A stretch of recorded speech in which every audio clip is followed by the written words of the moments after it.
Well, hello. Welcome back to another episode of Unplugged. That was a strangely positive welcome to the show, given we've lost, 4 or 5 or 5 or 6 or something like that. Something depressing anyway. But Darren Parkin off sick this week. We've been a man down a bit this year. Darren sounds like he's a phone sex operator at the moment. So we have in his place Phil at Dalidakis, one of our regular fill-ins.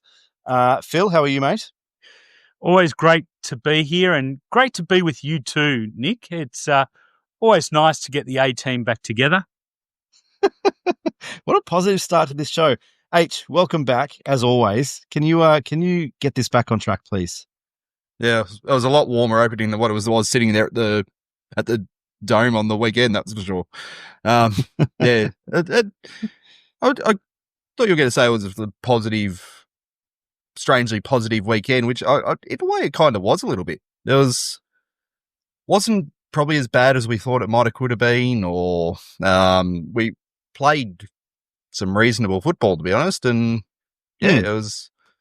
We were in it right until probably halfway through that last quarter, and I think by that point we'd given everything we could, and Collingwood do what Collingwood does, and they kick a few late ones and probably made the score look a lot more healthy their way than what it probably actually was in the end. I mean, you look through like the stats from the match, and for most of them, we were all over them at times. It was apart from the tackle stat, which for quite a while there absolutely baffled me when they put it up. I think it was early in the second quarter, and it was 25-5 tackles their way. I was sort of thought, hang on, we're not that far behind, are we? And didn't feel like it at that stage. But yeah, it was overall, I don't think many would have walked away too disheartened by what we saw, to be honest. No, you're right. I think, we kind of spoke about it last week that, the Bulldogs have their way with us. Their strengths are our weaknesses, and it's just, we just don't match up on them well. Whereas, I think we all said last week that we expected to be far more competitive against Collingwood. And I think that did bear out in the end. I know that the scoreline, like you said, looks a bit uglier than it was and felt throughout the course of the game. We were within striking distance with 15 minutes to go. It was only 8 or 10 points or something towards the end there. So, I think like you said, we spoke about it last week that they kind of worked teams over, the Pies, and I think they did that in the end. They outworked us and they outclassed us in the end. That they are about a 6-goal better team than us. So overall, they're much better balanced. They've got quality on every line. They don't have the incredible speed or power through the middle that the Dogs have, but they're strong just about everywhere. They've got a good ruck. They've got a very good defense. They've got a strong, fit, talented midfield, and their forward line hits the scoreboard. And I thought that we did well to stay with them, and I think we took it to them in parts of the game. Like you said, H, it felt like we were all over them in different parts. I thought there were times that we dominated the width of the ground. I thought that we used the width quite well. I thought that we got the ball inside 50, and then when we got it there, as we've said for 40 years, we didn't quite know what to do with it once we got it in there. But it did. I think there were plenty of positives to come out of it. We certainly weren't disgraced, which I guess is always a worry at this time of year when you're on a bit of a run like we are, a downward run. But just, they're top of the ladder. We're a fair way off that. And I thought that we worked hard, Phil, throughout the course of that game until the last 10, 15 minutes. Yeah, I think you guys have covered it perfectly well. And given for the listeners that Nick and H roasted me for talking too much on the pod, I'm not going to say anything more about it because you two have said it all already. A little drive-by there. Phil, I did want to ask you about the middle of the ground. Obviously the Filippo thing is frustrating. He's listed, he's out there for the warm-up, and then 2 minutes before the bounce, he's pulled. You see him on the bench, he's distraught. And I thought really the difference for the majority of the game was that we didn't have that X factor in the middle of the ground. They've got a bunch of guys that are proactive, that can make things happen. Experienced, strong midfielders. We just don't seem to have that at the moment. And Filippo, I think, we've all been waiting for Mateus to be that guy this year. And for so many reasons, injury-wise, health-wise, he hasn't been able to do that. But I really felt like the difference for 3.5 quarters was a bit of midfield X factor. Yeah, well, I mean, I think you're spot on. Again, I think your intro hit the mark at every level. We're also missing our full forward and full back. Also, from injuries that, well, in King's case, I think you said a couple of weeks back, Nick, I marvelled at this, where you said King was out for 1 week and has missed the season. Darcy was going to miss the season and was only out for 8 weeks. I think that was attributed to your good self. And I think that's probably the line of the season that I've heard from any media commentator on any pod, on any musical outlet or radio news worth its salt. So to Nick Splitter, gold medal award to you, sir, because that was brilliant then. And I think it stands on its own now. And, you throw King in and you throw a full back in and the structure all of a sudden looks very different. I actually think that was Darren that might have said that, for what it's worth. But I'll take it. I'll take the compliment, because you don't usually get them from you, Phil. But I think I actually did prefer my line, which I have said a number of times, was that King was touch and go for round 1, and they were right. Just next year, not this year. But yeah, look, it is frustrating. I mean, people talk about our lineup and where there are holes, and I think we have a lot of holes. And for various reasons, we've lost essentially the 4 bookends of our team. When you look at where we were last year or over the last couple of years and how we've built this squad to line up, our best 22, best 23 last year would have had Dougal Howard and Josh Battle in the back, obviously with Cal Wilkie there, and our forward line would have been the 2 big guys, yeah. Max King and Tim Embry. Now we've lost Tim Embry, we've lost Josh Battle. Let me just jump in, Nick. And we've lost Howard and here we go. Just let me jump in, because I think I need to add something that's really important. Today, the club announced that the doctor was leaving at the end of the season. Mm-hmm. And my understanding, I got whispers of this about a month ago. So I think that's been in the works for a long time. And I don't want anybody to misread into that as a result of either the Philippou, the King, or other medical issues at the club. I actually think that was just a planned retirement or departure. And I think it's just been a bit unweirdly to make that announcement this week in the aftermath of the other issues we've had in the last few weeks. Well, just on that, I did see an ad, I think it was on LinkedIn, maybe a week ago. I think I mentioned to you, Phil, when I spoke to you last week, that I'd seen an ad for a chief medical officer for the footy club, which I think is a new role. I think there were kind of senior medicos and whatever, but I don't think the club had a chief medical officer. I might be wrong, but I do feel like it's a new role. But yeah, just going back to the point that we are a long way off being able to field our best 23. We don't really know what our best 23 is anymore, having lost guys like Membry and Battle, guys who were stalwarts for 6, 8, 10 years in those key position roles. And so we're a long way from being able to field our best 22 or best 23. We don't know what it is yet. And I think that the effort that we showed on the weekend was that. It was effort.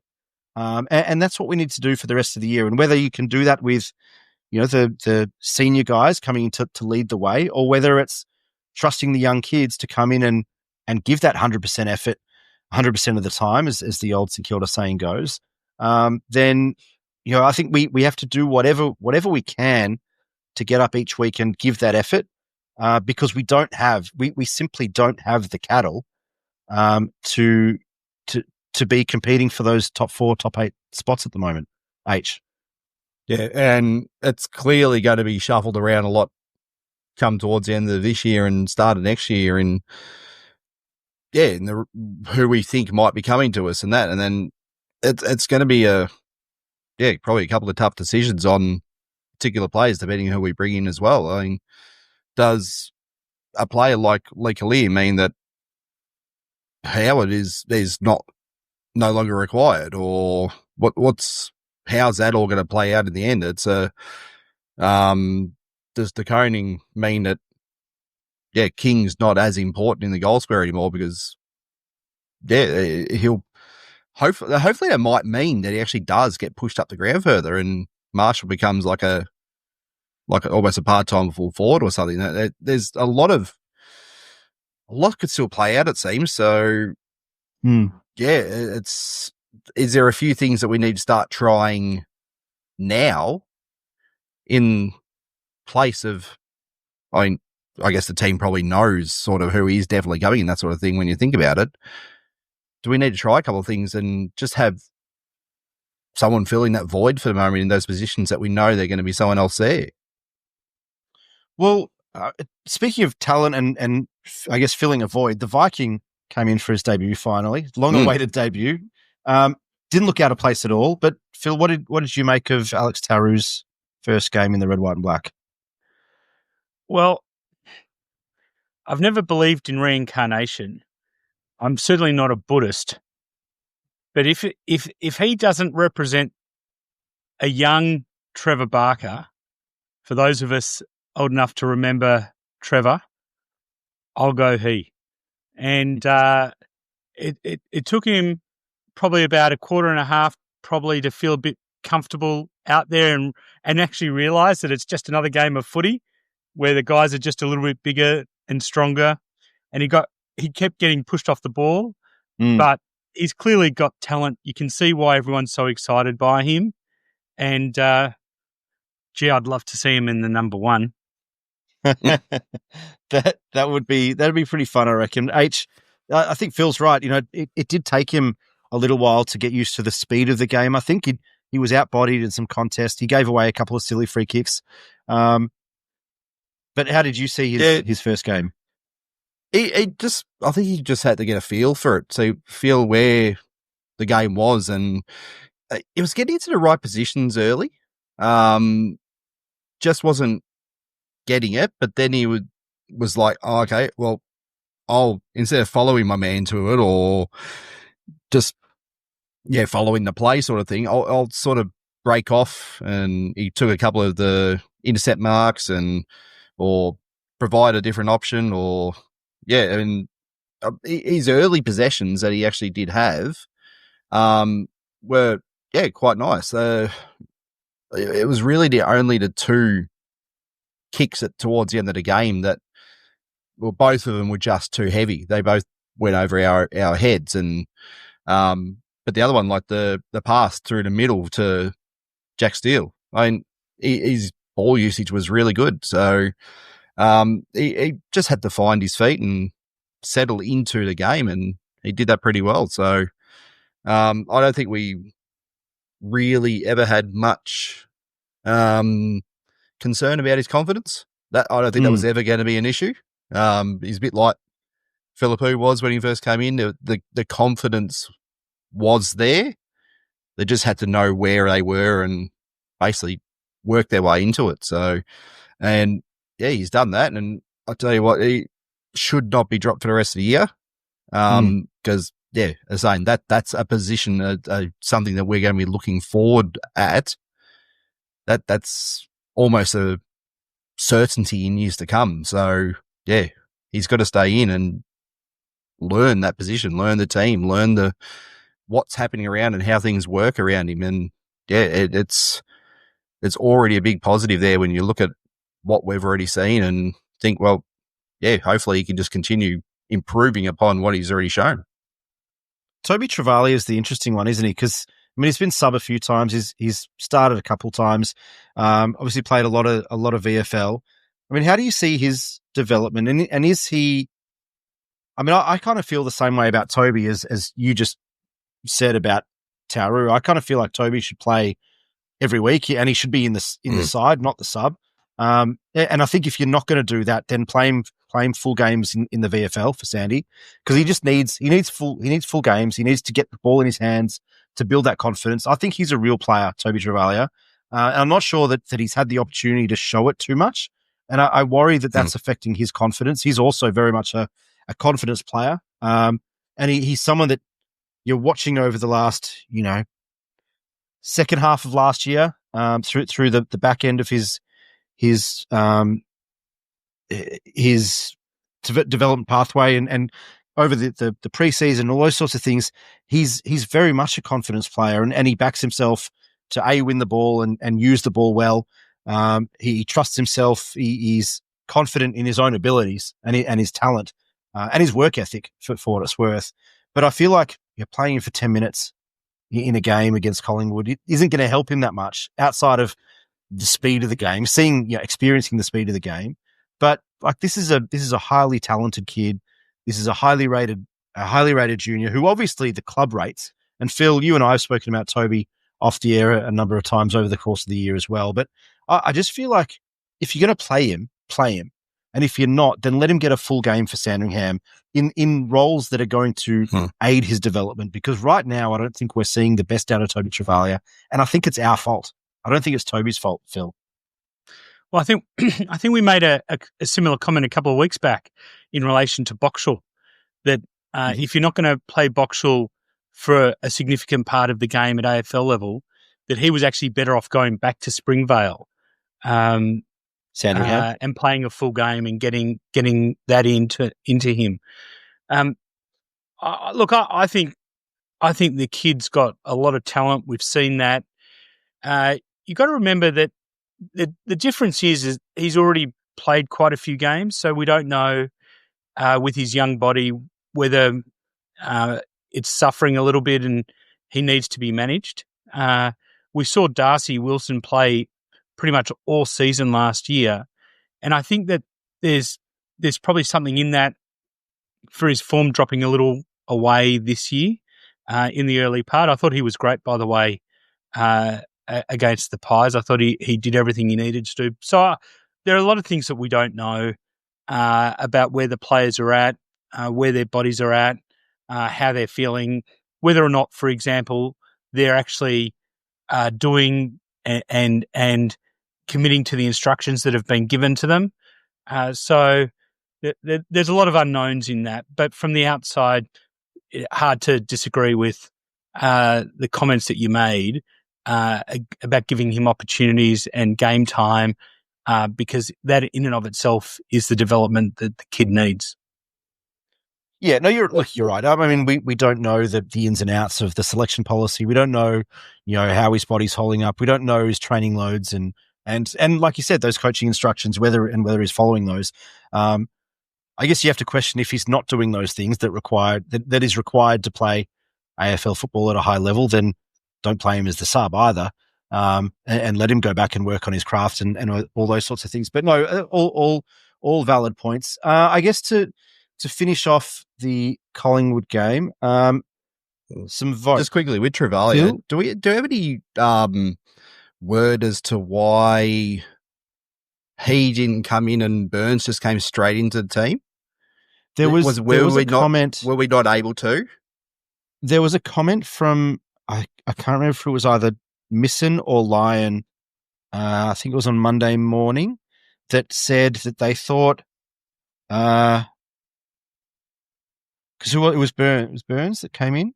Burns that came straight in. Yeah. Burns offered similar flexibility in roles to what Filippo offered, whereas Toby had some more restrictions around the roles they thought he could play, and so they thought they'd rather keep Toby on the bench as a sub and essentially bring Burns in like for like. So it wasn't that because he was a sub, he couldn't be brought in because it was so late. No, I don't believe so.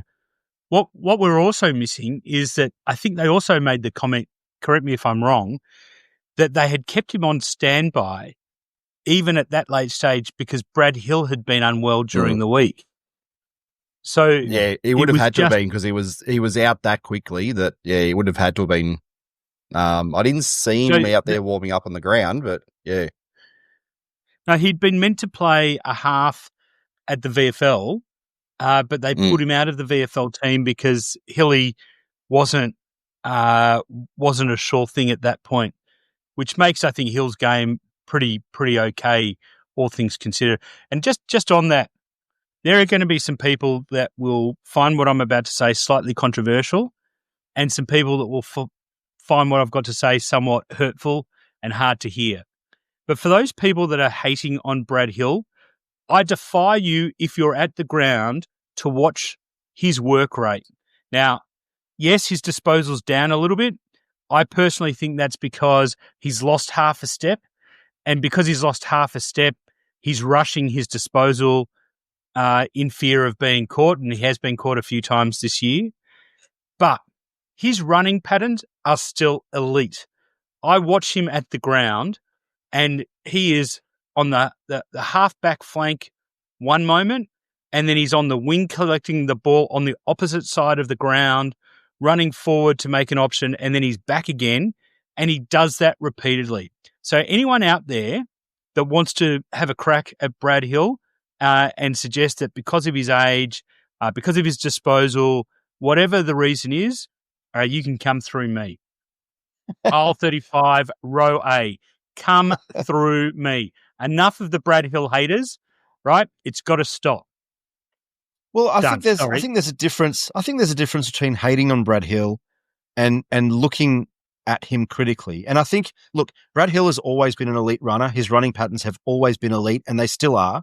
You and I have had this discussion again, Phil, on and off. I love Brad Hill, and I said it last week. I'm not talking about cutting Brad Hill. I'm not talking about delisting Brad Hill. I think Brad Hill has a valuable part to play in our team, but I do think that he's out of form. And athletically, I mean, being an athlete and being able to run well and run the lines doesn't mean that you're in form. And I do think that he's out of form. I think his disposal that you've touched on is not up to par. I think he has lost a step, and that certainly hurts him.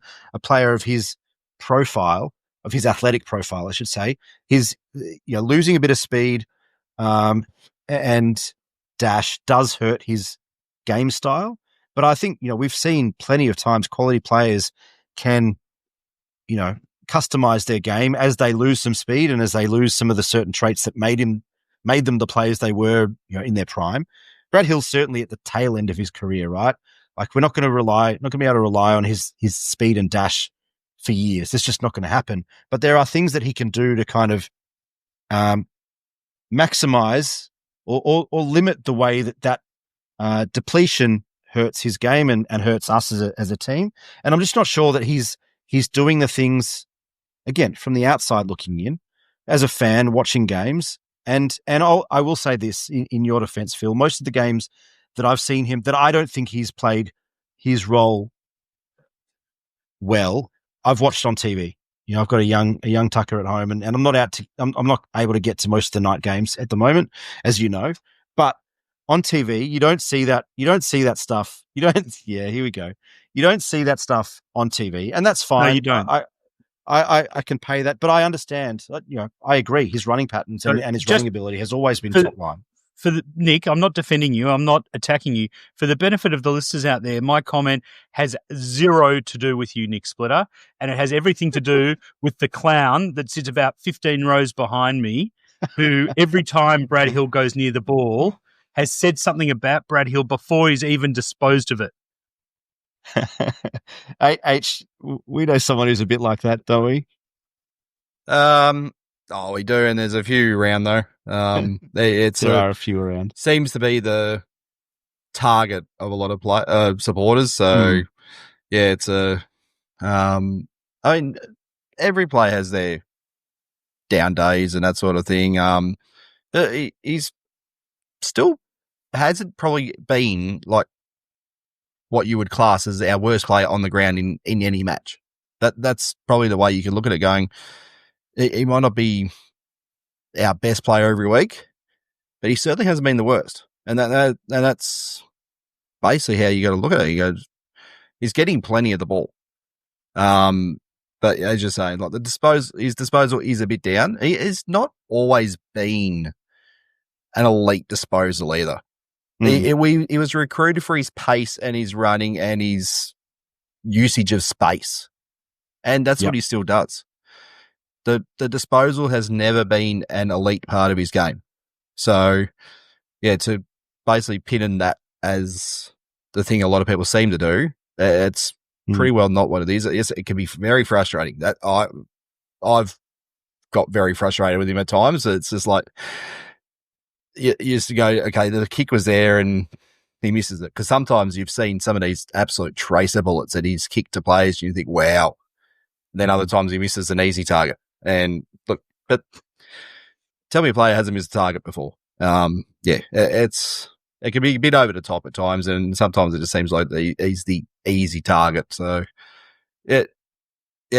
hopefully he can, whenever his career ends, hopefully he can be on an upward track at that point, and it's not finished down in Zandy or somewhere because of form Well, I certainly think, if as a senior leader, as a veteran, someone who's been there and done that for a long period of time, he's still got a lot to offer, both in a playing capacity, but also a leadership capacity around the group, and bringing the young guys through, teaching them how to be a professional, how to train, how to work. The work ethic has never been a problem with Brad Hill. So certainly an important part to play, at least for the final year of his career, and who knows what comes after that. But to wrap up the Collingwood game, the votes. Obviously, Darren not here.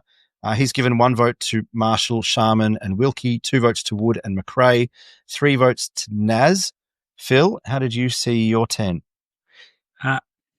3 votes to Naz. Where do you start, right? The kid is a star, and I just love him. So he gets 3 votes. I gave 2 votes. I'll be interested in both of your reaction. I gave 2 votes to Hall. He had 7 score involvements. He only had 12 possessions, but they went at 91% and kicked 1 goal, 1. I thought that he provided a really good link between the half forward and the forwards, and I thought he worked his tail off, and he did a lot of 1%ers as well. I gave 2 votes to Wood.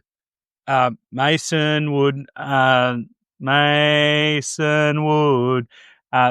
Sorry, I just couldn't help myself. 3 goals. That baffled their fans at time, I tell you what. 3 goals, 1, 7 score involvements, 15 disposals at 85%. When we're talking about not butchering the ball, I think anyone that's at 85% or over deserves a shout out. This could be slightly controversial. 2 votes to Marshall. He only had the 20 possessions at 65%. Again, right, I think the disposal efficiency is a really important measure, not the amount of possessions that somebody gets necessarily. But he had 9 score involvements, 1 goal, 1, 3 tackles, and 7 clearances. So he's starting to motor on. And I thought Cameron got the better of him early again. That first quarter, I thought, oh my God, he's being given a bath. But then the last 3 quarters, I thought he probably walked away with the points on that after quarter time. And then 1 vote to McRae, 29 possessions, but only at 65%. That's why he only gets 1 vote. But he had 6 tackles and 6 score involvements. So I thought that he was important. I think that they focused on him because they understood that McRae out of the centre at 85%, probably worth another 2 or 3 goals. Wouldn't have been the difference to winning, but I think they targeted him and probably rightly so. And then my favourite just misses out, and that's my man Cooper Sharman. My kids think that I've got an unhealthy man crush on him. You probably all both have seen it over the last couple of years.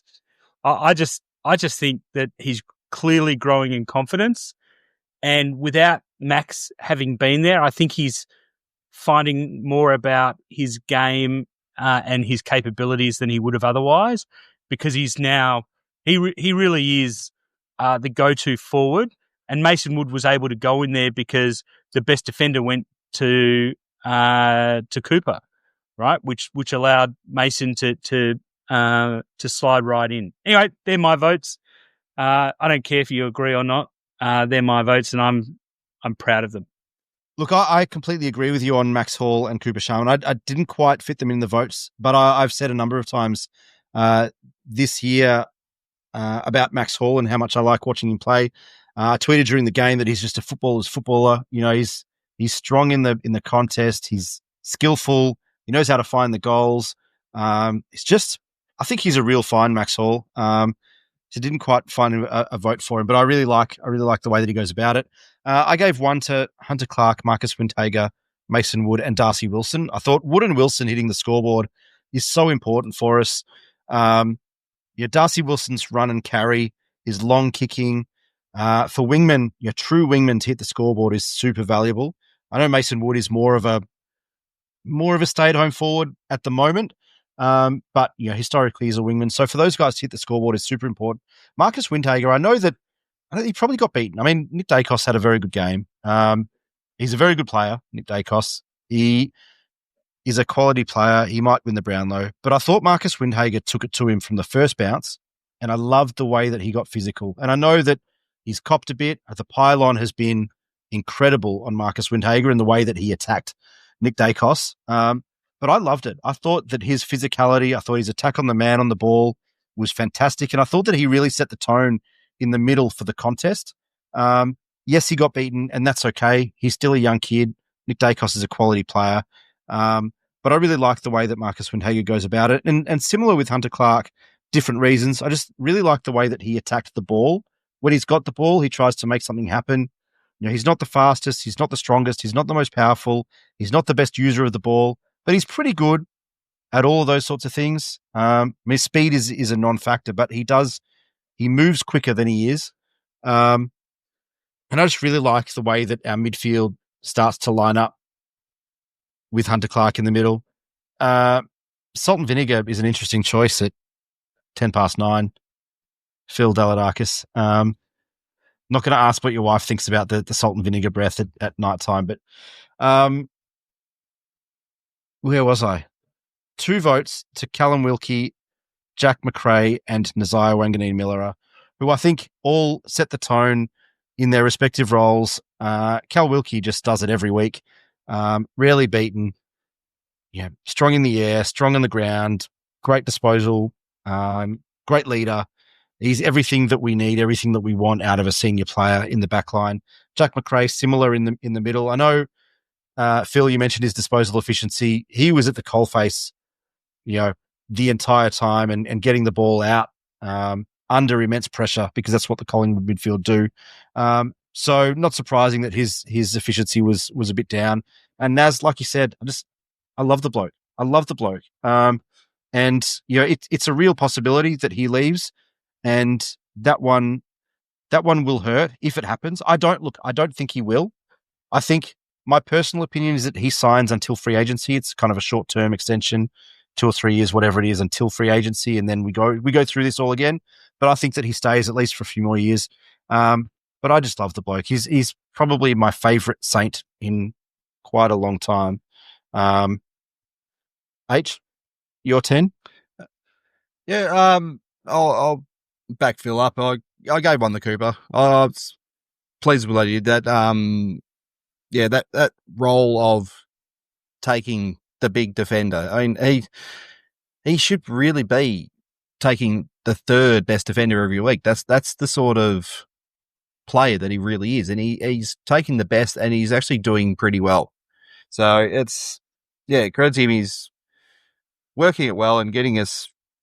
Like he didn't have a massive impact on the game, but he did the work, and that's all you can ask of him. One to Mason Wood, as I said, freed up as soon as Sharman's taking that, and he provided that target that it kept us in the game. When certain parts of it we needed a goal, and he would pop up and did well there. I've given him a few single votes here tonight, so one to Cal Wilkie down the back. Again, the work that he does down the back, it's week in, week out. It's almost like he starts with a vote, and unless he gets horribly beaten, he doesn't lose it. If he plays well, he keeps it, and he even builds on it. So, it's kept their their forward line quite honest, and it was probably more the smaller forwards that hurt us at times, and he moved around and did everything out to do on the night. Won the row Marshall.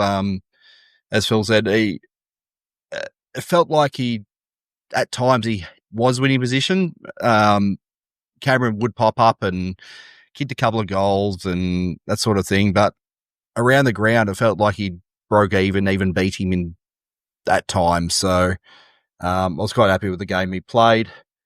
One sneaky single I gave was actually the Jimmy Webster. Going with the Phil saying before, the things you don't see when you're watching on TV, the body of work he was putting into Bobby Hill behind the play before the ball's coming in, he gave him nothing. And he's been doing this to small forwards week in, week out. The work he was doing on him, and it was fantastic. So he had to cover a couple of times as well when, say, one of their other ones broke free or something like that. He had to sort of break off and cover it too. But the overall work he did on the night, I mean, Hill kicks a arsey little goal in the goal square 25 minutes into the last quarter, and that was pretty much his contribution for the night. He didn't have his first touch till the third quarter. So it was a pretty good effort, to be honest. Toon McRae, back to where we kind of want to see him, working that middle, working the clearances, getting that ball out of there and getting it going our way. And, that's what got us a lot of the wins earlier in the season, was that happening in there. And you can see just how much we need someone in there doing that sort of thing. And if that's the area that we see Mateus move into or whatever at some other stage, it's looking at a reasonable sized left footer, pretty good skills. You almost go, hey, there's the heir apprentice to it. Hopefully it's, looks pretty good in there, to be honest. So hopefully he can teach him a few things and getting into there. And best on Naz. It's what we're seeing week in, week out from him. And as we're saying, it's hopefully we're going to see week in, week out for many years to come. And, didn't have as many of those moments where he just tried to pick off a little bit too much. There was still the one or two that I was a bit like, trying to make something out of nothing a little bit, but there's a few that where he did it and they came off, and you're going, so that's what he's trying to do. Like, we can see what he's trying to do. It just got to execute it. Because I would much rather just a clearing ball that's marked 30 meters out rather than a turnover in the middle of the ground and have it coming pumping back at us. So it's a few less of those errors than we saw the last few weeks, but he's hopefully just those things start working a bit more often, and that creativity just grows, and he becomes that real X factor if he starts moving into the middle between the middle and I guess that's a high halfback sort of area. And we just keep working, and he can start putting it down Max King's throat next year. You know, at 35 posies, he went at just under 80% efficiency. So he was still pretty good. Oh, yeah, absolutely. But we all love him. I think we've got universal agreement. I saw a few weeks ago on another podcast a Melbourne fan writing a heartfelt letter to Cozzy Pickett to get him to stay. Maybe it's something that we should do in the next few weeks, and I don't know, maybe write our own love letter to Naz. Okay. And see if we can get him to stay. Empty the piggy bank. Nick, time out, right? Seriously? Who on earth thinks that Cozzy Pickett is worth $1.3 million a year over 9 years? Great Melbourne, kid, apparently. Great player.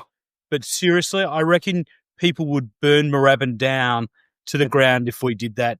and had Cozzy Pickett at our club doing that. At best, he's probably worth 8 to 850. He on his day is unbelievable.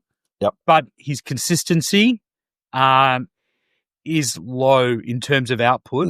100%. I love Cozzy Pickett. I would love Cozzy Pickett at St Kilda, but I'm not paying that sort of money for Cozzy. I think that's what it cost them to keep him. So that's right. Yeah, that's right. I mean, that's business these days, isn't it? But maybe it's time that we write our own love letter to Naz to try and get him to stay, or what was the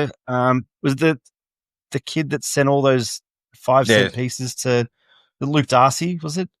Phil can write a letter with his left hand, or stick a $2 coin to the card and send it in. Phil, do you want to kick us off for the awards? Why don't we start with the Jason Blake Award? Jason Blake, I am going to a young man who gives it his all week in, week out.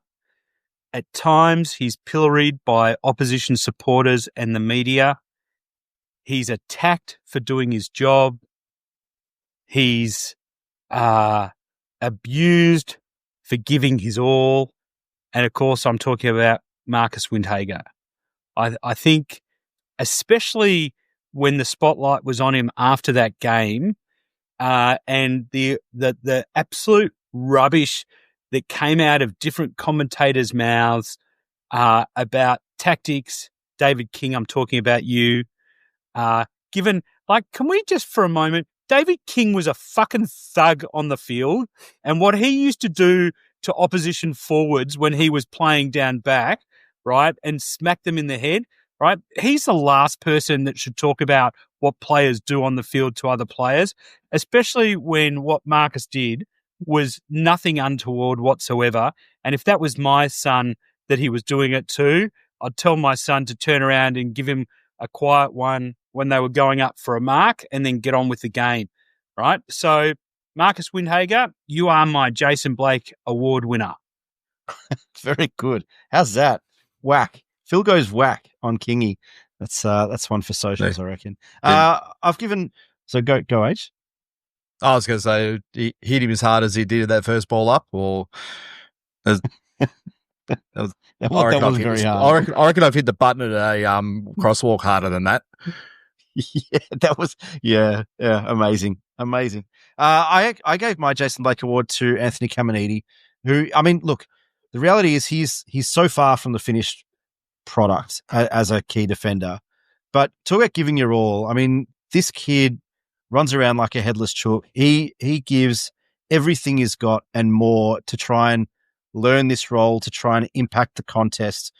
He doesn't always get it right. I think I tweeted during the game, within the space of 15 seconds, we saw the best and the worst of Anthony Caminiti. I think it was in the third quarter.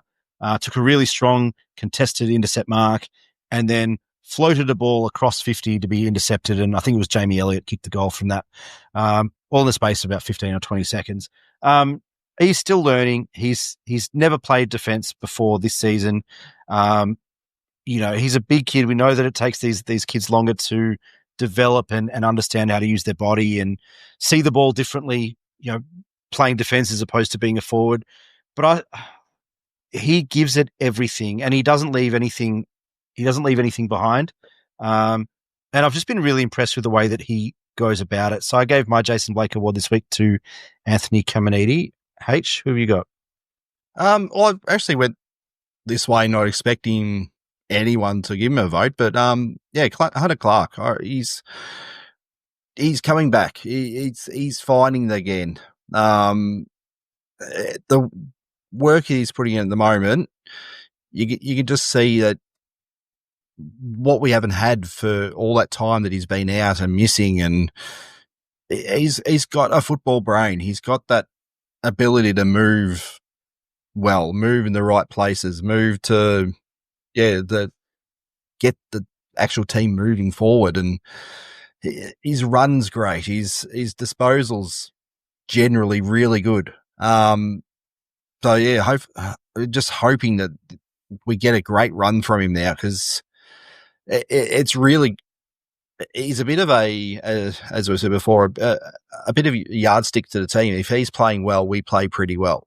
And it's just someone that we've got to hope now gets a proper run at it, because he's provides us more than I think a lot of people do realise. So let's hope that we don't have another one of these big knocks or just a freak accident that, puts him out again, because I want him in there 23 games a year minimum. So let's hope that that's what happens, because we really do miss him when he's not out there.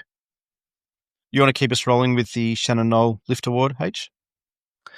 Toughish one this week, but yeah, I could only kind of go maybe towards, I mean, that was probably a bit rough, to be honest, but there's no one on the field that I was sort of a bit like, that is someone that I'd be aiming at, sort of thing. I was tossing up between one or two players, but I was probably a bit rough. But maybe, was there a late decision that, did we try to push Mateus through this week? If we're talking about there being Burns ready to play, or, I mean, Phil said it was because of Hill, but there was clearly an idea that maybe he wasn't right or something. Have we pushed him back in too quickly and haven't got him right? Because obviously it changes everything on the day, and it was literally last second, because we had actually delayed the game for paperwork. So that's how late it really was. If there's any doubt in a player, do we just have to not take him in? Because it changes everything, and he is the sort of player that could have had a big impact on the game, and we probably based part of our game around him on the day. So just, do we need the fitness team to lift and make a harder decision on the day and say, no, you're not going in? Or it's as there hasn't been a lot of, I guess, confirmation on whether he was actually going into it slightly injured or not, but it doesn't seem like it's something that has just happened, because it has been an issue before. So let's make those decisions early, maybe. Yeah, mine's actually on a similar tack, because I mean, there was some intimation after the game that I think it was Ross said that the medicos during the week said that there was some risk of Mateus aggravating that injury again, and I think it was their recommendation that he not play, but obviously he was named and listed and all those sorts of things. I think we're at the point now. I mean, I kind of don't really know who to trust. Do you trust your medicos? We've had so many issues over the last few years. Or do you trust your coaching staff who are trusting their players to tell them how you feel? And I imagine that Filippo was probably sitting there all week saying, I feel good, I'm ready to play. Ross, play me, I'm ready to go. The medicos are saying, we're not quite sure that he's ready. I mean, what does Ross do? I mean, Ross has to go with his gut, I guess, but you would imagine you've got to trust your medical team. If they're saying he's not right, he's not ready to go, then surely you have to take that over the word of a player. But I don't know who to trust anymore when it comes to the health and the fitness of our players, Phil. So I feel very fortunate to be invited onto the pod, and I value the opportunity, and I enjoy the friendship and the camaraderie with the two of you and Daz when I'm sharing the microphone with him. In case this is the last time I ever get invited, I'm coming off the long run. And Jared Waitley, I'm coming after you. Kingy, and you get your microphone and your chance. You get your microphone and your chance to editorialize. Well, this is mine.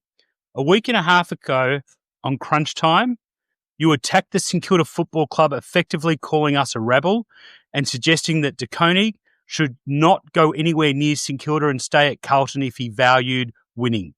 You called the club middle of the road, going nowhere fast. You had a debate with probably one of the greatest footballers of the last 20 years in Luke Hodge, who, when you asked Luke Hodge whether or not De Koning should take the money and go to St Kilda, and he said absolutely, you then criticised and critiqued his comments. But what about Carlton off the field? Why can't they add more value than what the contract that he'll be losing, the $5 million or whatever the figure is? Well, how's that played out for you, Jared? How's that gone for you in the last week and a half when Carlton have gone from bad to worse? Now, I'm not critiquing Carlton as a football club.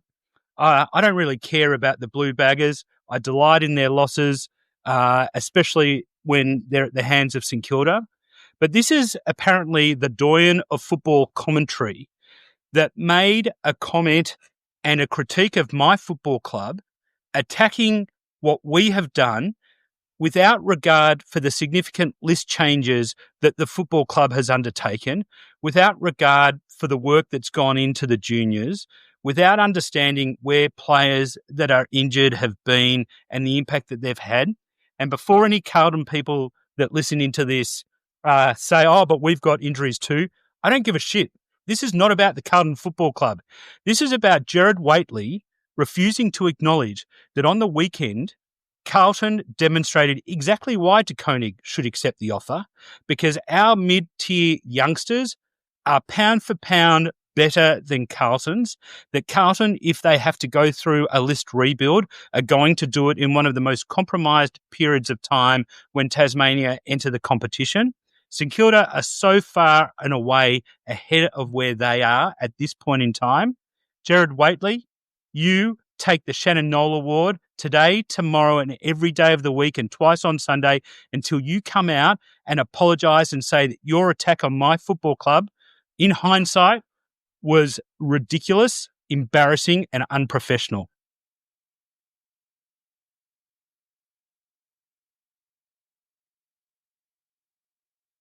Like it, Phil. Thanks, Robbo. Should get you riled up more often. I've taken my English tonight.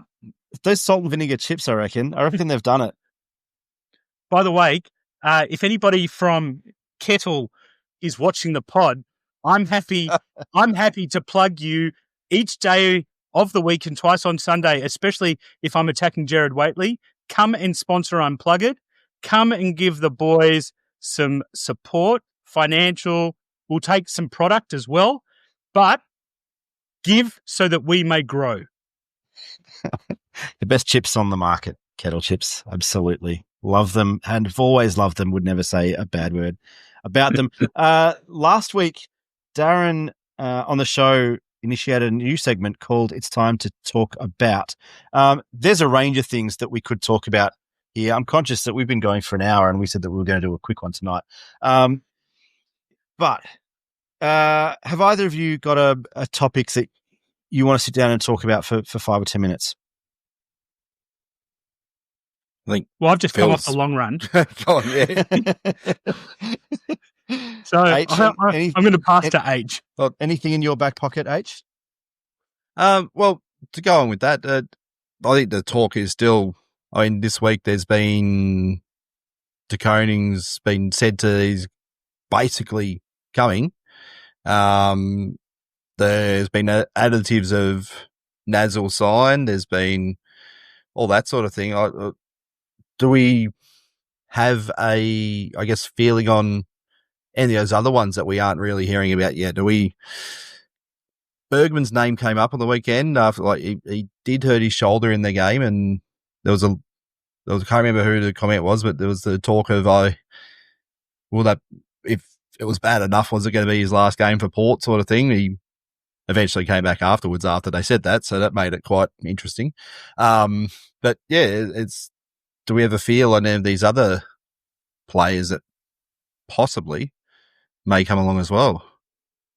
Well, Bergman, he's a Bayside boy. He wanted to come back to Melbourne. Whether he still does or not, I don't know. I don't have any information on that currently, but I do know that he did at one point want to be back Bayside. I think he'd love to play for St Kilda. There was word that, we'd potentially been doing some dealings with family members of his within the club. So, I think that there is still movement on that one. I think Lee Collier is just about done from what I hear. I think it's about as set in stone as one can be on the 25th of June. I mean, there's still plenty of water to go under the bridge, obviously, but from what I've heard, that is just about as done as it can be at this point. Yeah.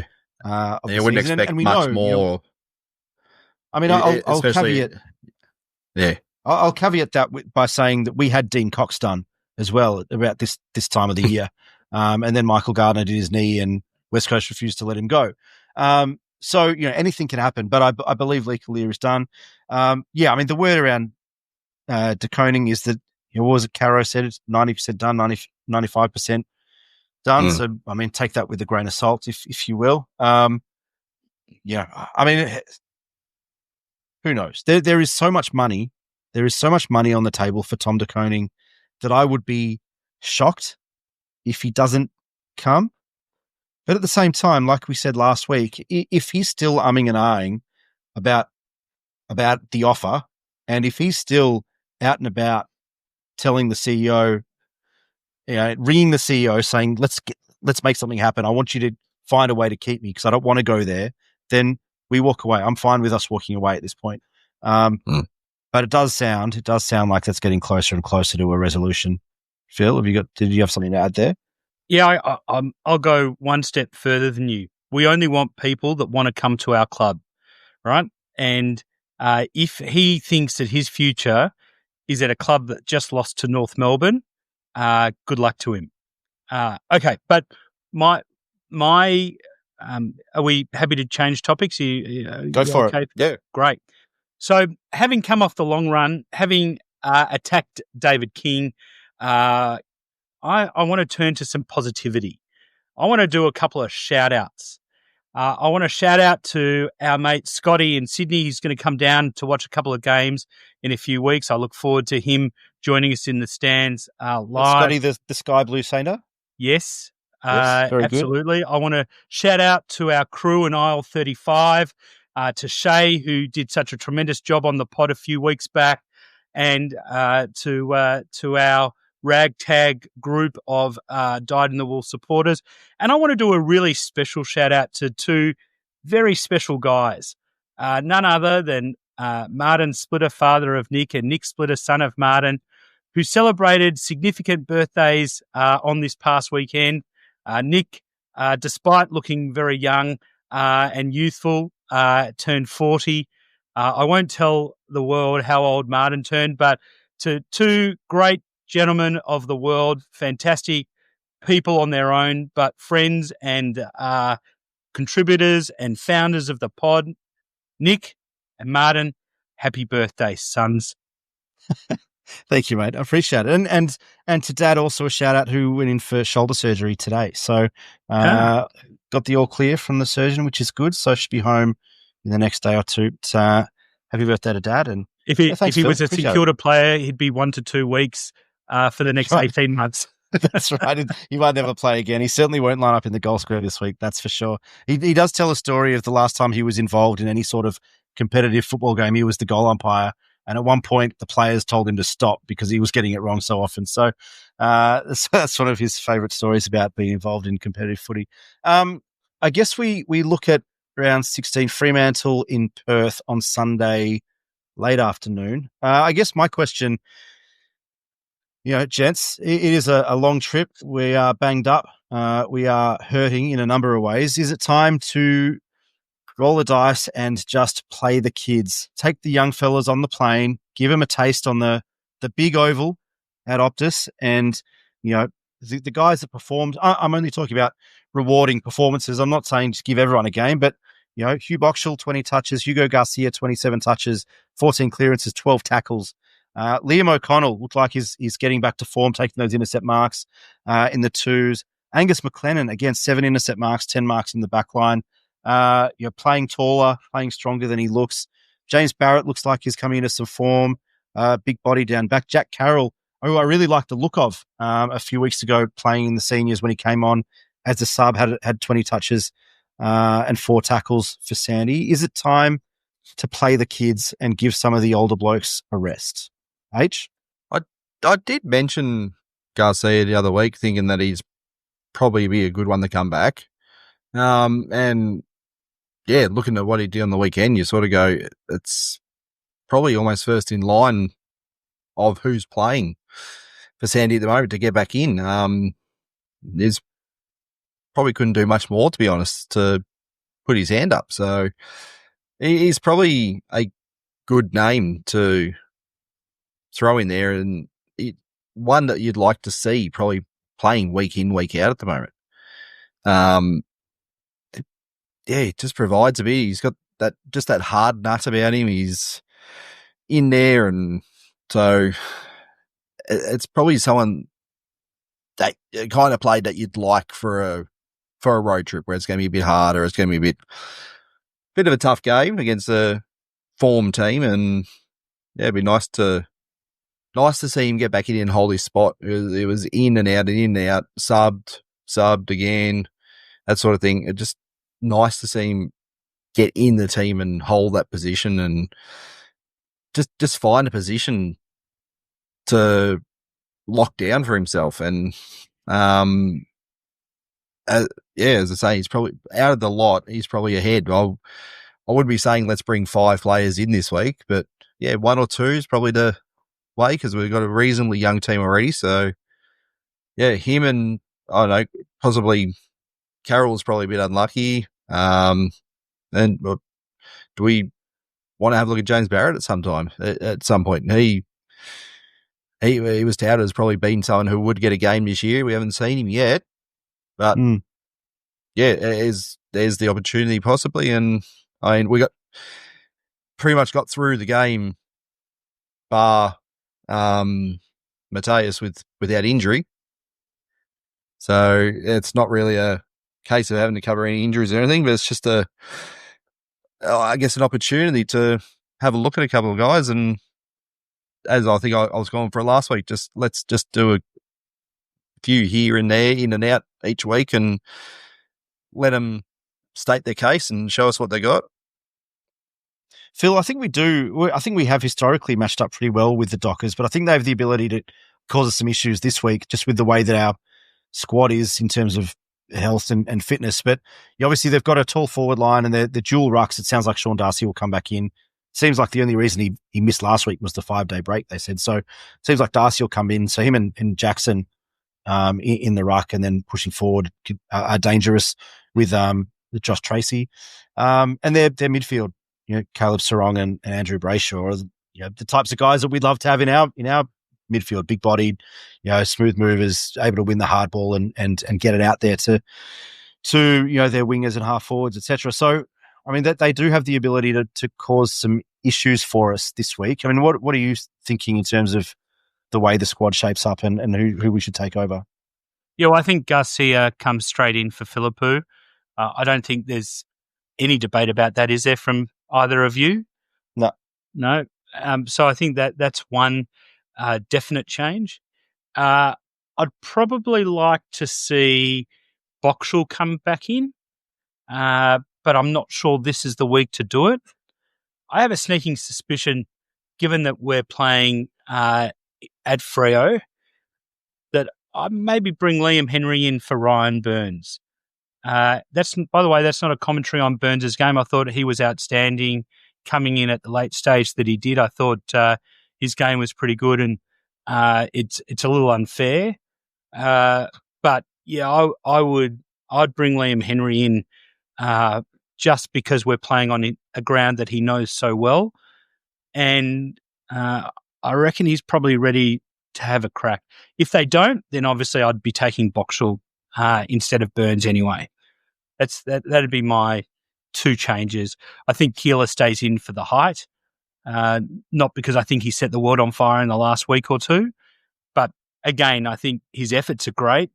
He's just lacking consistency, and we all know that he's been struggling with his fitness. But the great thing is he understands what fitness base he's going to need to really compete at the top level. So I think that's been a positive with him playing as much. But yeah, with our lack of height, he still gets the gong.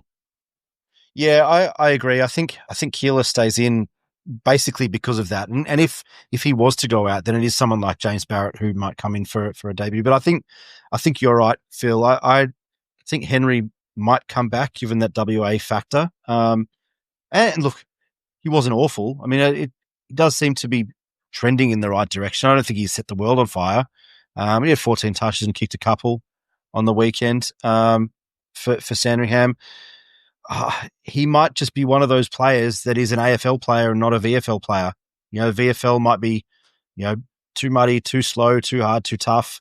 And he's just one of those guys that shines at AFL level. There have been plenty of those guys that don't seem to get up for VFL and second tier level football, but come in and are very good contributors at AFL level. I would take Hugh Boxall.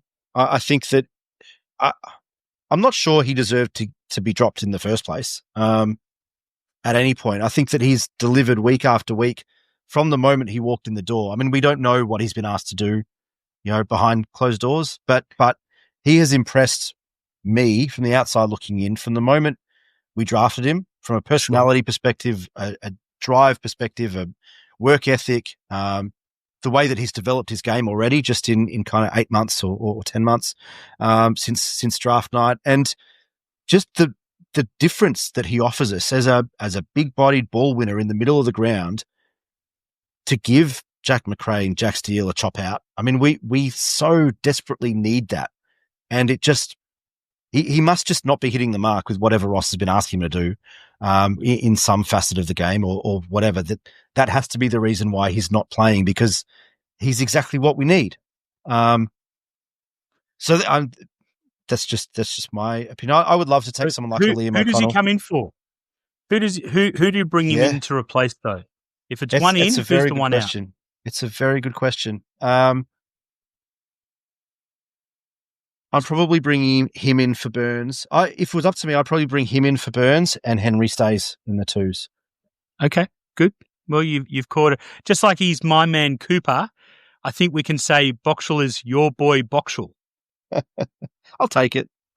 Look, I do like the look of James Barrett, and I'd love to see him debut this year. I'm not sure this week against that forward line is the week to throw him in the deep end, but sometimes that can work for you.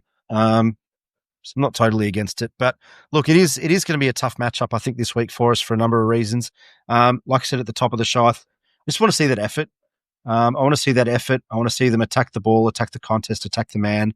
And at this stage of the season, I think that's all we can ask. Now, one thing I did want to ask you guys, over the weekend, we were sent an article, I could call it. Someone sent us their thoughts directly to our inbox, their thoughts on Andrew Bassett as president, and I guess their perception of the role that he's taken up, the role he's been playing, I guess as cat amongst the pigeons with the AFL, so to speak, over the last 18 months.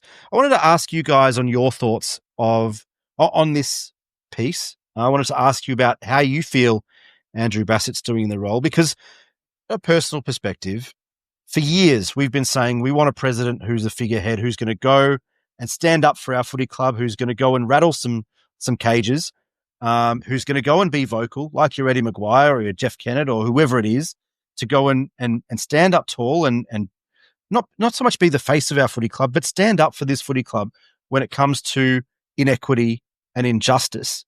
And Andrew Bassett is doing exactly that. Now, I don't know if Andrew Bassett is a wonderful president. I don't know what he does inside the walls. I'm not inside the walls, but from the outside looking in, in this particular facet of his role, this is what we've been asking from a president for 20 or 30 years, probably since an Andrew Plimpton. And even he was more, behind closed doors than anything else. So, Phil, I'm interested to hear your perspective on A, the piece, and B, I guess, Bassett's time at the footy club.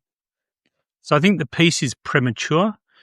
I think Andrew's time at the club can't be judged at this point. I think we're only halfway through the cycle, to be honest. I know that Andrew's been president, I think, for 6 years, 5 or 6 years, I think. 5 or 6, yeah. So it's about right. And Ross has been there, 3 years? Mm-hmm. I think we're only halfway through. I don't know that we've got – it seems odd to say I don't know whether we're going to be successful for another 3 years, but I think we're on the right trajectory. Again, we've all had discussions about this off air. I think early on we saw signs of structure to the play that Ross has brought in since taking over from Rats. I don't think anyone likes the way that Rats was dealt with. I don't think anyone appreciates the way that he departed. I don't think anyone thinks that it was necessary for the club to have given him a contract when they did, which would have actually avoided a whole lot of the Yiddish word is surus, a whole lot of the pain of what occurred, the disrespect the angst, the disrespect that was shown to Brett Radden, and I'd like to see the club somehow try and mend that relationship, but I don't know that that's going to be an easy thing in the short term. Maybe in the medium term we can. But I think for all of that, I still think Andrew's made a lot of the right calls. I still think that whether or not people agree with Ross Lyon 2.0 or 1.01, whichever way you want to look at it, I don't think anyone can genuinely argue that the club's not in a better position right now to attack for a flag than where we were 3 years ago. Honestly, I think that the kids we've drafted, the changes that they've made, I think there are question marks about the back medical room. And I know that the club's been looking at that very closely most of the year, not just recently, I've got to say.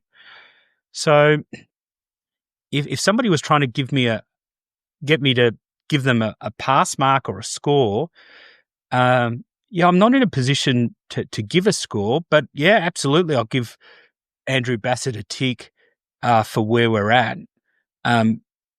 Again, question marks over process, but sometimes people need to remember the destination that we're attempting to get to. And maybe we need to be a bit more ruthless, and that's what the club is attempting to do. For example, with the arguments over NGAs, drafts, father-sons, etc., wanting people to pay a fairer sum, so that if we're at pick 8, we're not actually getting pick 17 as a result. Now, again, people can argue the veracity of what we do and how we do it, and I'm not going to come off the long run at Caro for comments that she's made. I have a huge amount of respect for her and her contribution in an industry that has been so male-dominated and made it more difficult for her.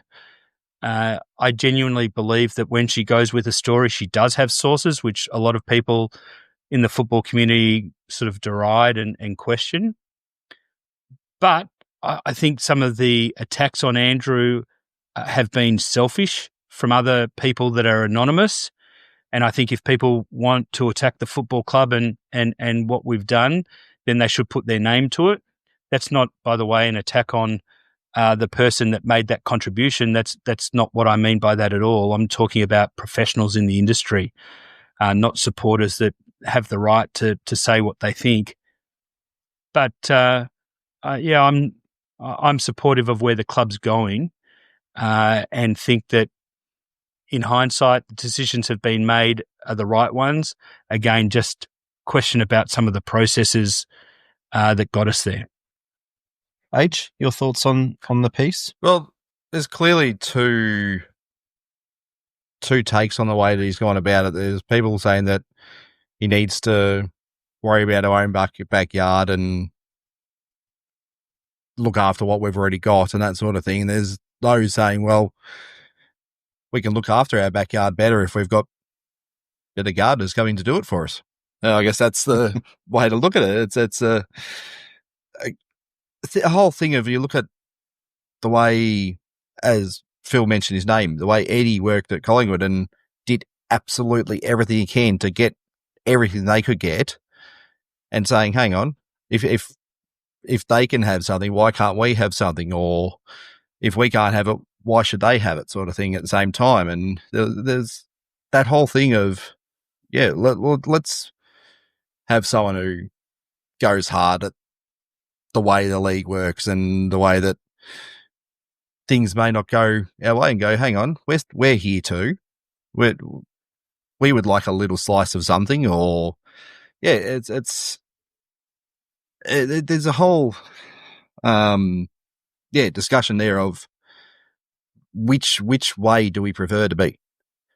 Are we going to just sit back and be quiet and look after what we have and go, okay, we're good with that, or put our hand up or barge the AFL door down and go, hang on, no, we're here and we want that too. So I'd like a bit more of that, because it feels like we haven't done a lot of that over the years. We've just sort of sitting back and taken what we're given. But it's nice to, at times, get a bit of, no, hang on, we want a nice slice as well. And let's make other teams work a little bit more for what they've, I guess, just been given in time gone by and that sort of thing. And it's good to have someone actually speaking out and giving a little bit of a, bit of a shove along and trying to just going into bat for us. So there's a few that don't, as I said, 100% like everything that he does, but it does feel like there's mostly in the best interest for the club, unlike some previous people we've had at the top who there's been a bit of maybe self-interest and a little bit of, dealings that have cost us and maybe still do cost us to this day. So, if positive things come out of this, then fantastic. But let's just hope that that's what it's for. Let's just hope it's for the betterment of the club. And if it is, great job. Let's hope that that's the way it keeps going. Nice. Well, I hope that answers all the questions from everybody on social media who had a crack at us for sharing that. What's your view, Nick? Well, I gave my view. I think that we've been crying out for a president who does these things publicly and who stands up for his footy club. Like I said before, for years we were saying, where's our Eddie Maguire? Where's our Jeff Kennett? Who's the guy that's going to stand up? We've for better or worse, we've been blessed with a number of presidents who have worked very hard for our footy club, but behind the scenes who haven't been outspoken, who haven't stepped in front of the camera, who haven't, had the newsworthy quotes, who haven't done that type of work. And we've been asking for it as a fan base. I'm not saying every fan has been doing that, but as a fan base, we've been wondering, where's our Eddie? Where's our Jeff Kennett? Where's our guy who's going to come in and back us to the hilt, and who's going to defend our honour, our justice, our place in this competition, in this league, and as a group, as a fan base, as a footy club. And, for all intents and purposes, that's exactly what he's doing. Now, you can have a problem with the way that he's doing it, and you might disagree with his opinion and all those sorts of things, but there's no doubt that Andrew Bassett is doing everything that he thinks is right for our football club. And that includes taking it up to HQ in terms of a number of these, what he considers inequities around the academies and draft and a range of things. So, look, do I agree with everything that Andrew Bassett has done and said over the last 4 or 5 years? Probably not, but that's okay. I do think that he's doing everything in his power to make us a better, more sustainable football club for now and into the future. And so, I don't have any qualms with what and how he's doing at the moment, because I believe he's doing it all in the best interest of the football club that I love.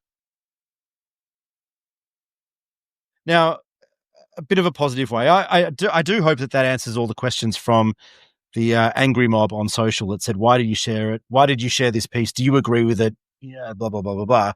We shared it because it was interesting. It was thought-provoking, as you've seen. And the range of responses on social media, I think, speaks to that.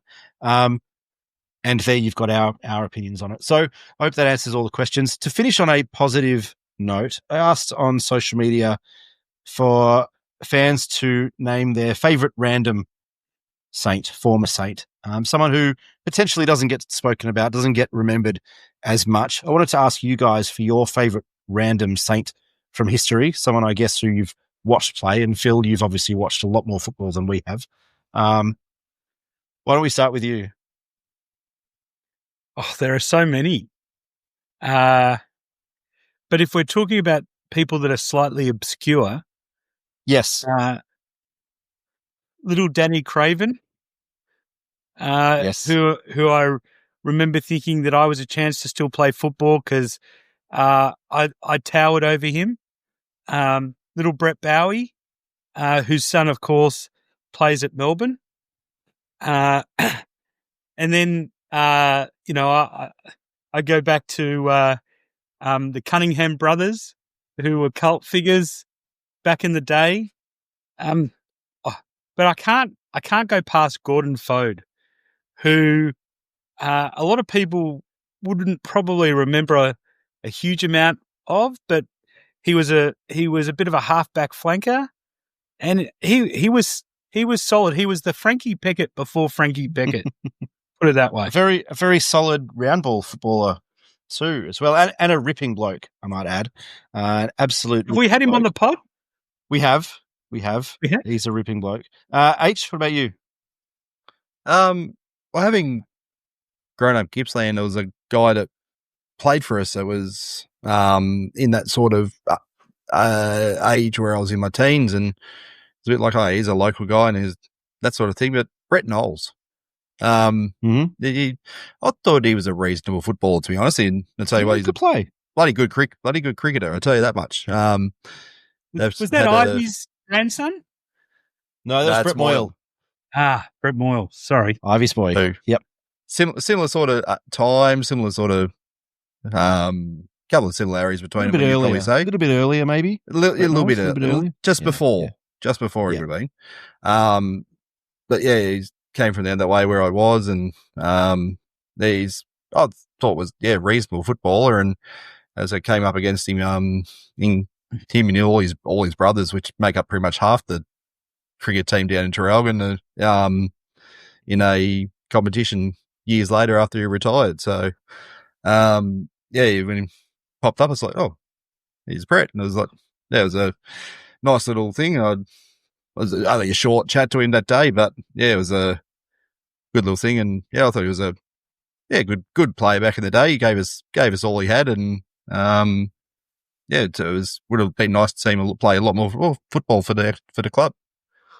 I think we as a football club have been lucky enough to have been blessed with a lot of champion players, not necessarily champion teams, but a lot of champion players, but even more obscure, very unknown players over the journey. And I was reminded of two over the last few days. You guys would remember the scandal on Sensational 20 years ago at Michael Ricks. Ricks Rocks Rucks breaking into Grant Thomas's coach's box with Ricks Rocks Rucks and some VFL ruck stats that determined why Michael Ricks should have been selected for St Kilda. So Michael Ricks is one of them. I think he's a successful entrepreneur in New York these days. I think he's a multimillionaire from memory, if I've got that memory right these days. Almost ran over him on Swan Street one night when he almost walked out in front of me. I'm not sure what would have come off worse, him or your car, because he was a built pretty well. Big boy. He was a big boy. And the other one was Jaden Attard, who didn't play that much footy for us, but came over from Brisbane. And I think I have this memory right, but there was a game against Richmond where I think he got injured late in the third quarter or something, and Ben Cousins, who we had been tagging in that game, ran riot. I think we led most of the game. Ben Cousins ran riot and had 9 or 10 touches in the last, and maybe kicked a goal even.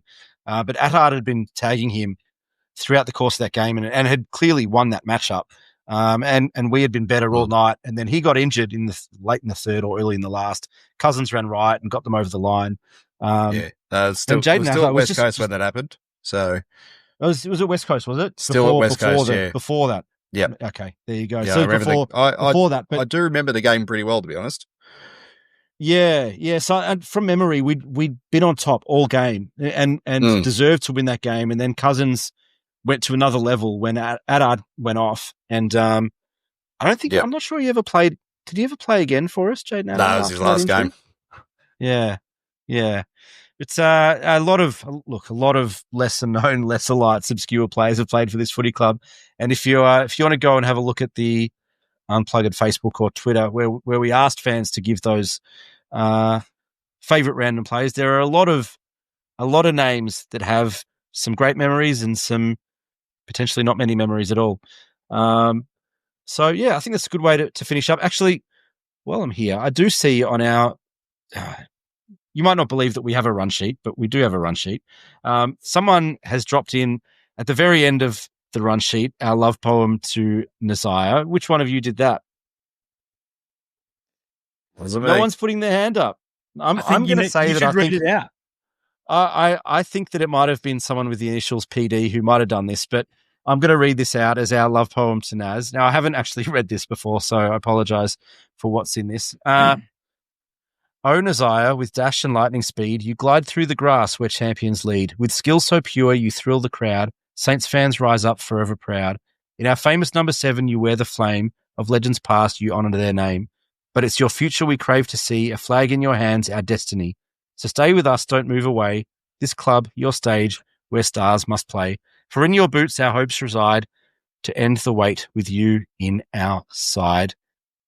The Saints play Sunday afternoon, Optus Stadium, WA. Will that fit on a banner? Against Fremantle. I don't think it'll fit on a banner. But they can try. Good luck to the cheer squad. It's worth a crack. Do whatever you can. How about this? How about this for the banner? Naz, just bloody well sign the thing. Just sign the thing, Naz. That's it. Just put a big line on there and you can kick the ball into it. Someone give him one of those massive pens to sign the banner before he runs through it. Go Saints.